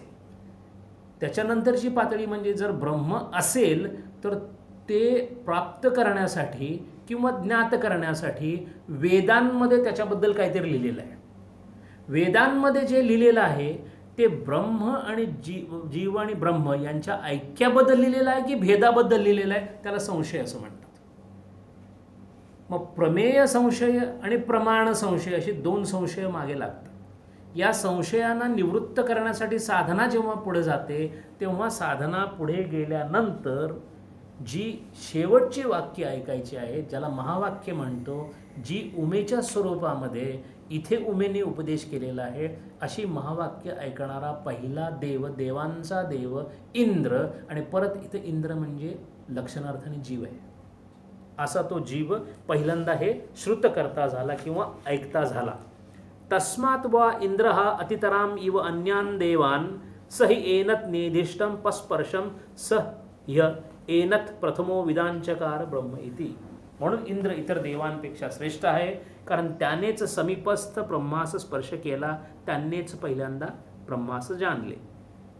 पुढचा मंत्र चौथा असं सांगतो, आता उमावतींनी इंद्राला उपदेश केला आणि या उपदेश केलेल्या इंद्राला ब्रह्माची प्राप्तीसाठीची साधना सांगत होते.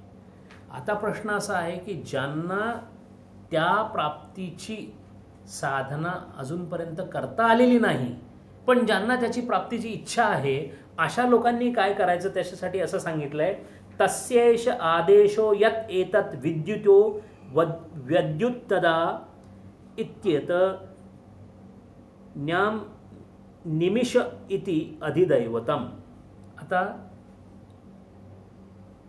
अपराब्रह्माकडून पराब्रह्माकडे, क्षेत्रज्ञाकडे याची व्यवस्था, पुरुषोत्तमाकडून क्षेत्रज्ञाकडे. म्हणजे आता क्षेत्राचं अस्तित्व गृहीत धरून त्या अस्तित्वपूर्ण असणाऱ्या सृष्टीमध्ये म्हणजे क्षेत्रामध्ये असणारा तो क्षेत्रज्ञ जो आहे त्याचं वर्णन करण्यासाठी हा मंत्र असा सांगतो, तस्यैष आदेशो, त्याचा आदेश आहे. कुणाचा? ब्रह्माचा. कसा? यत एदत विद्युतो, एखाद्या विजेच्या क्षणिक चमकण्याप्रमाणे, विद्युतो व्यद्युत्तदा, आणि इथे जो 3 आकडा काढलेला ना त्याला प्लुप्त स्वर असं म्हणतात. स्वरता आणि प्लुप्त अशा 2 पद्धतीने मंत्र म्हटले जातात. हा मंत्र जो इथं व्यद्युत्तदा आणि निमिषदा हे 2 शब्द जे आहेत त्याच्यापुढे 3 आकडा आलेला आहे. 3 आकडा म्हणजे ते दीर्घ आहे. व्यद्युत्तदा इत्येत निमिषदा इति अधिदैवतम, एखाद्या पापण्यांची उघडझाप व्हावी त्याप्रमाणे किंवा एखाद्या विजेचा एक चटकन कल्लोळ व्हावा याप्रमाणे जो प्रगट होतो ते त्याचं अधिदैविक स्वरूप आहे. आता क्षेत्रज्ञाची व्यवस्था चालू असल्यामुळे क्षेत्रामध्ये ब्रह्म 3 प्रकारांनी कार्यरत राहतं अशी संकल्पना आहे. एक संकल्पना अशी आहे की तो अधिभौतिकात आहे, म्हणजे पंचमहाभूतात्मक जे जे काही दिसतं तिथं त्याचं अस्तित्व आहे. एक त्याचं अस्तित्व माझ्याच जवळ आहे, ते आध्यात्मिक अस्तित्व आहे. आणि एक अधिदैविक अस्तित्व आहे जो नियंता ईश्वर आहे. अशा ईश्वर आणि देवांच्यामध्ये असणारं त्याचं अस्तित्व हे अधिदैविक अस्तित्व आहे. आणि म्हणून अधिदैविक अस्तित्व त्याचं जे आहे ते कशा प्रकारचं आहे ते सांगण्यासाठी ब्रह्माने असा आदेश दिलेला आहे की विजेच्या चमकण्याप्रमाणे किंवा पापण्यांची उघडझाप व्हावी त्याप्रमाणे याची अवस्था आहे. आता इथे एक साधारण समांतर अशी गोष्ट आपल्याला पाहायला मिळते. मागच्या वेळेला पण आपण ललिता सहस्त्रनामाचा संदर्भ घेतला होता. इथे सुद्धा परत आचार्यांनी नाही पण दुसऱ्या एका आचार्यांनी घेतला आहे. ललिता सहस्त्रनामामध्ये ललितेचं म्हणजे देवीचं वर्णन आहे. त्या देवीच्या एका वर्णनाचं एक वर्णन असं आहे, उन्मेष निमिषोत्पन्न विपन्न भुवनावली. भुवन आवली, नुसतं भुवन नव्हे, भुवनावली, असंख्य जग केवळ तिच्या पापणीच्या उन्मेष, उत्मिषः निमिष, निचृत मिषः उत्पन्न विपन्न, म्हणजे अशी अनेक जगे एखाद्या जगांच्या विधी किंवा रांगेप्रमाणे जिच्या निमिषार्धात होतात तिचं नाव ललिता आहे, तिला माझा नमस्कार असो, असं जे तिथं लिहिलेलं आहे त्याचाच इथे साधारण उल्लेख आलेला आहे. आचार्य त्याचा थोडंसं विस्तार करून सांगतात. तस्य प्रकृतस्य ब्रह्मण एष आदेश उपमोपदेशः. तस्य प्रकृतस्य ब्रह्मण, ब्रह्माच्या प्रस्तावित विषयाबद्दल हा आदेश उपमा उपदेश आहे. आता आपल्याला आदेश या शब्दाची भयंकर वेगळी संकल्पना आपल्या मनामध्ये. आदेश म्हणजे हुकूम किंवा इन्स्ट्रक्शन असं काहीतरी आपल्याला वाटतं. आदेश म्हणजे काय याची व्याख्यासुद्धा आचार्यांनी केलेली आहे. पण त्याच्यापूर्वी त्याने असं सांगितलं की ब्रह्माबद्दल काहीही बोलता येत नसल्यामुळे केवळ उपमांनी ब्रह्माचा निर्देश करता येतो, म्हणून ब्रह्माचा उपदेश हा नेहमी उपमेनी होतो. म्हणून आचार्य असं म्हणतात, तस्य प्रकृतस्य ब्रह्मण एष आदेश उपमा उपदेशे. फक्त उपमेनी किंवा दृष्टांतानी किंवा ज्याला इंग्रजीमध्ये ॲनॉलॉजी म्हणतात त्याच प्रकाराने ब्रह्माबद्दल बोलता येतं. याचाच अर्थ इथे कोणीतरी उपमान असणार आहे आणि उपमेय जे आहे ते असणार आहे. कोणतीही वस्तू त्याच्यासारखी नसली तरीसुद्धा त्याचं वर्णन करताना आपल्याला माहीत असलेल्या जितक्या उपमानांची संख्या आपल्याकडे, त्यातली चांगली चांगली उपमानं घेऊन त्याची तुलना याच्याशी करून उपमेच्या माध्यमातून ब्रह्माचा निर्देश करण्याचा प्रयत्न करता येतो असं आचार्य म्हणतात. निरुपमस्य ब्रह्मणो येन उपमानेन उपदेशः सह अयम आदेश इति उच्यते. आदेश म्हणजे काय? निरुपमस्य ब्रह्मणो, पहिली गोष्ट म्हणजे ब्रह्म निरुपम आहे, त्याला उपमा देता येत नाही. ते निरुपम असून सुद्धा निरुपमस्य ब्रह्मणो येन उपमानेन उपदेशः, अशा या निरुपम ब्रह्माला उपमान म्हणजे ज्याची उपमा द्यायची त्याला घेऊन जो उपदेश केला जातो त्याला आदेश असं म्हणतात. याचा अर्थ ब्रह्मविद्या जर शिकायची असेल तर जो अधिकारी आहे पुरुष, त्या पुरुषाला उपमेच्या माध्यमातून ब्रह्माची संकल्पना दृढ करण्याची किंवा निर्देशित करण्याची व्यवस्था शास्त्रामध्ये करण्यात आलेली आहे आणि ती तशीच करावी असं आचार्यांनी सांगितलं आहे. मग ते असं म्हणतात किम ततः, असा आदेश काय आहे? मग आदेश काय आहे हे कळालं की उपमेच्या किंवा दृष्टांताच्या मार्गाने निरुपम असणाऱ्या ब्रह्माला गवसणी घालण्याचा केलेला एक प्रयत्न म्हणजे आदेश. इथंपर्यंत आम्हाला कळालं, पण नेमका आदेश काय? किम तत यत् एतत् प्रसिद्ध लोके विद्युतो व्यद्युतत् विद्योतनं कृतवत् इति एतत् अनुपपन्नम इति विद्युतो विद्योतनम इति कल्पते. तो जो वीज म्हणून प्रसिद्ध आहे, आता उपमा सुरू झाली, ती जी वीज म्हणून, जी विद्युत म्हणून, जी वीज म्हणून लोकप्रसिद्ध आहे, इथे वैद्युतद म्हणजे प्रकाशमान केले असा अर्थ. ती चमकते एकदा पण प्रकाश पूर्ण त्या विश्वाला करून सोडते. याचा अर्थ तिचं अवतरण हे फार क्षणासाठी असतं, पण तिचा परिणाम हा काही कालापुरता टिकून राहतो, काही कालासाठी निश्चित राहतो आणि त्याची व्याप्तीही प्रचंड असते. अशा पद्धतीने इति विद्युतो विद्युतनम इति कल्पते, म्हणून विजेचे चमकणे असा अर्थ कल्पून ब्रह्माचा निर्देश आपल्याला अभ्यास करता येतो.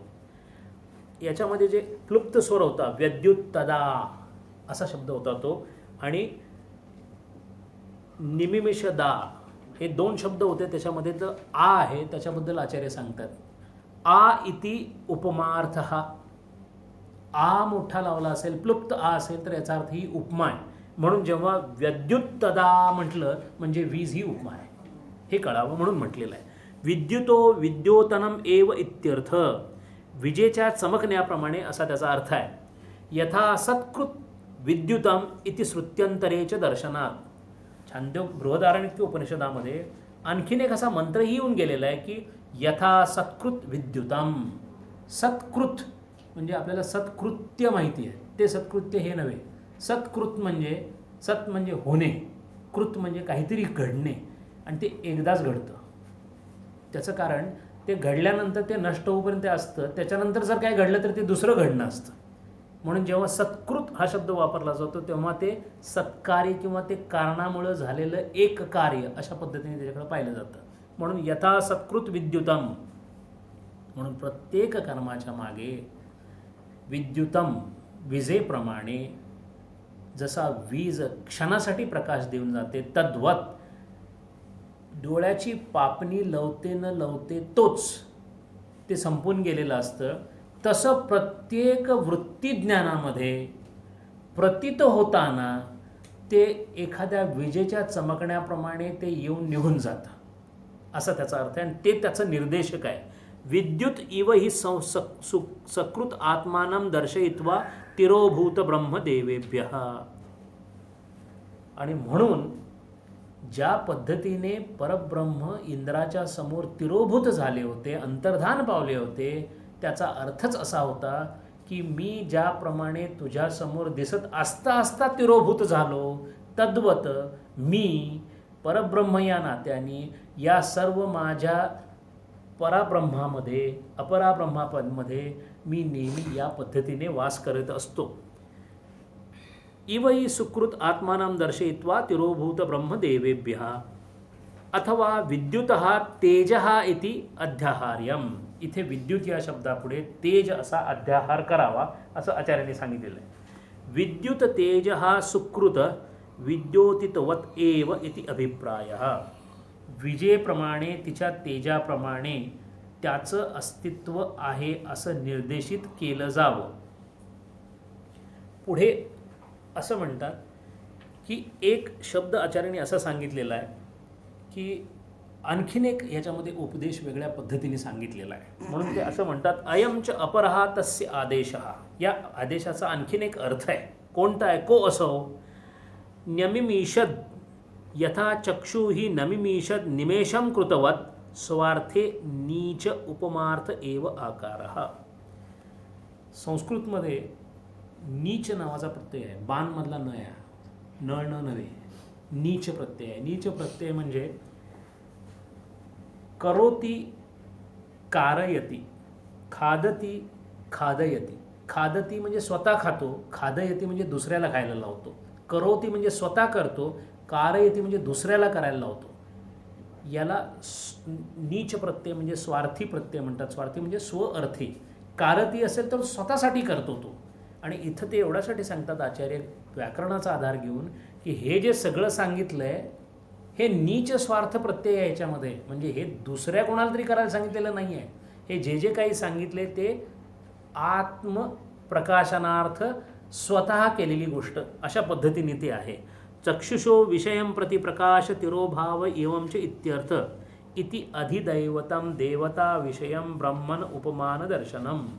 म्हणून अधिदैवत नावाचा जो प्रकार आहे, 3 प्रकारचे आपल्याला ताप पण सांगितलेले आहेत, 3 प्रकारची शांती सांगितलेली आहे. पण या 3 प्रकारच्या तापांमध्ये आणि शांतींमध्ये या 3 ठिकाणी असणाऱ्या त्या पातळीवरच्या ज्या काही देवता आहेत त्यांच्या मागे असणाऱ्या ब्रह्माच्या संदर्भाने अधिदैविक या संकल्पनेमध्ये जे देव आहेत त्यांचा आणि ब्रह्माचा काय नेमका संबंध आहे हा या 4 मंत्रांमध्ये सांगितलेला आहे.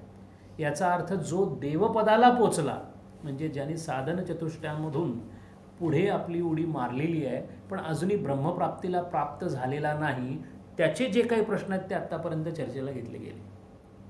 याच्या पुढच्या मंत्रांमध्ये आणखीन तोडं खाली येऊन आता आचार्य मंदबुद्धी लोकांबद्दल, म्हणजे जे जमिनीवर आहेत त्यांच्याबद्दल, म्हणजे जे अजूनही देवपदाला प्राप्त झालेले नाहीत त्यांच्याबद्दल आध्यात्मिक साधना आधी आत्मा हा म्हणजे वैयक्तिक जीवानी करायची साधना कोणती आहे त्याची चर्चा 4थ्या मंत्राच्या पासून पुढे केलेली ती आपण पुढच्या हरी.